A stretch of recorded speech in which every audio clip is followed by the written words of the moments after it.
and welcome back. Today we're going to be taking a look at the November Premium Sketchbox. And as always, you'll be able to find a coupon code in the description down below, as well as a link leading directly to Sketchbox if you're interested in picking yourself up one. Now for those guys who are new to the series, we're not only doing a speed painting, but we're also going to take a look at the items in the box. Now these are items we're all pretty familiar with, like pens and stuff like that. We all know how to use these. So I'll go over a brief summary of these products and some of their qualities, as well as personal opinion. So without further ado, let's get right into it. Now in today's video, we are going to be taking a look at these items inside of this sketchbook, which I could not find the price of, but it's a travel log watercolor journal, and it's really cool. And this book right here is going to be a 3.5 by an 8.25 inch book of watercolor goodness, which for those of you guys that like all the specs of books and all that stuff, this is cold pressed paper, 60 pages, acid free, 200 GSM watercolor paper. If it sounds like I was reading that, it's because I wasn't. I was reading that. And I have used this already. I like the paper quite a bit. That's, you know, my little own personal opinion sprinkled on that, but we are going to be testing all the other products inside of this paper. I'm actually going to flip one more page so it doesn't get on my speed painting that you guys will be seeing it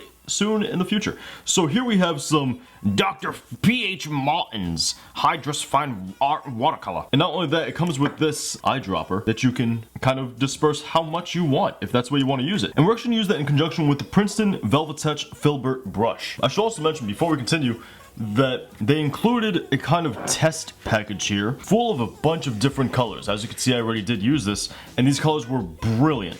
The Daniel Smith Extra Fine Watercolors, phenomenal product. I don't have too much information on this product, but this little sample was amazing. I love this stuff. So here I'm gonna go ahead and take our little watercolor well. I'm gonna dip my brush a little bit into it. I'm gonna dip it into some water to dilute it, and we pretty much by now have a gist of how watercolors and stuff like this works, and brushes as well. Now this brush is a really nice brush, being able to get a variety of lines, as you can see me do right here. You know, you got a thin line, you got some thick lines, and this watercolor, like I said, you can dilute it like we did, or you can go ahead and get much more opaque lines, like you'll see me do right here. So there is a good amount of variety that you can have with this. Now included in the box as well is a Sketchbox watercolor brush. And this brush, as we've seen in the past, has its own little reservoir of water in the back area over here, which you can then press the body in order to release that water into the nib, which is really useful. And you can see I just used it right there in order to grab some of that water. So this allows you for a lot of different techniques as well. What's also cool about this is it's a super fine brush,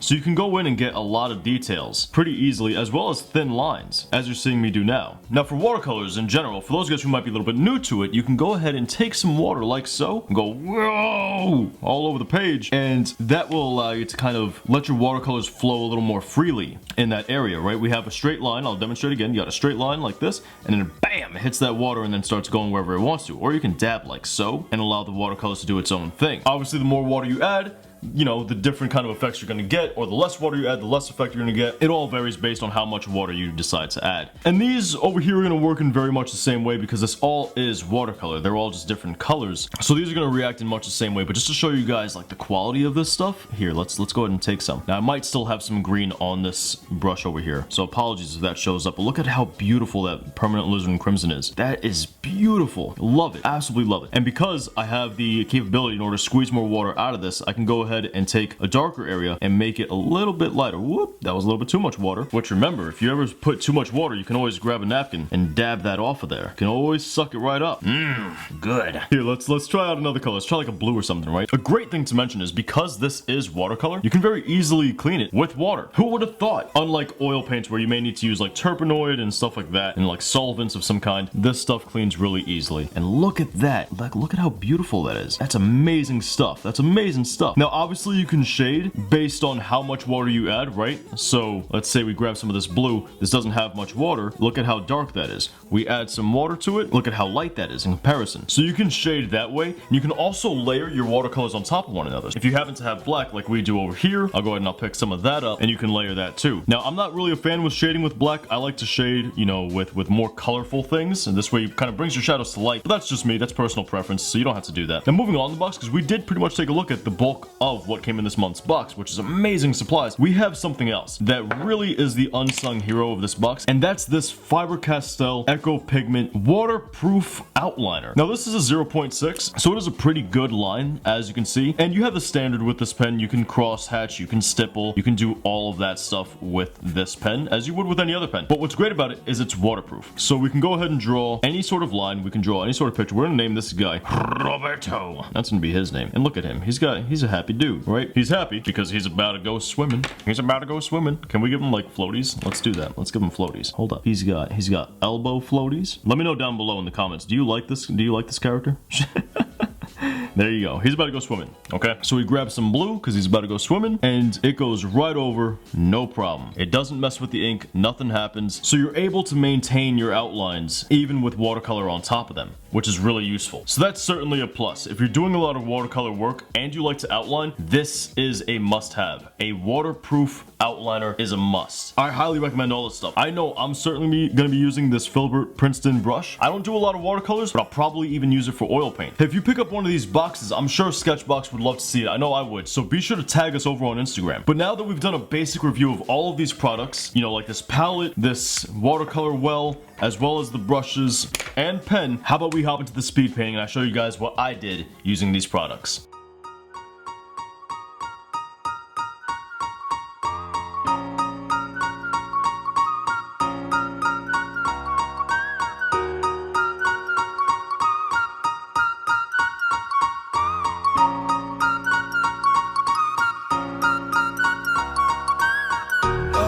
Every night is like a daze, but oh, I feel embraced. Yes, I know I'm running late.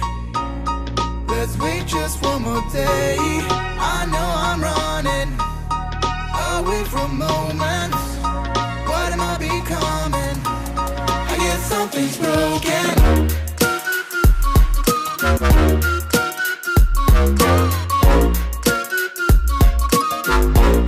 I guess something's broken.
Hopefully you guys enjoy the little speed painting. I'm not really too familiar with watercolors. Like, I've done a couple of watercolors here and there for cartoons and stuff like that, but I don't claim to be great with them by any means at all whatsoever. So I kind of wanted to mess around and do kind of like I guess a landscape, which is something I also don't have much experience with, but with some graffiti on saran wrap, which proved to be a lot harder than I thought it would be, to be honest. But oh man. Oh crap, I'm dying.